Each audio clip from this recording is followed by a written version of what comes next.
Türkiye.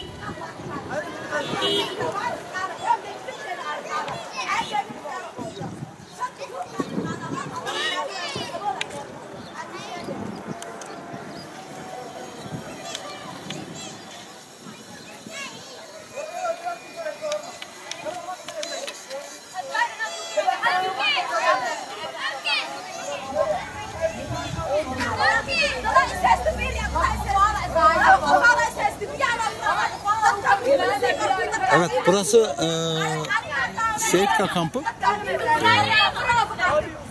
2013 Kurban Bayramı vesilesiyle buraya gelmiştik. Bu insanlar çadırda yaşıyorlar. Evet. Burada su depoları var. Bu su depolarından faydalanıyorlar buradaki halk.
Evet, bu hanımlar burada su kuyruğundalar.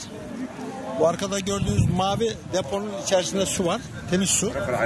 Buradan bidonlarıyla alarak çadırlara, gördüğünüz çadırlara gidip orada ihtiyaçlarını görüyorlar. Su ihtiyaçlarını. Bu şekilde.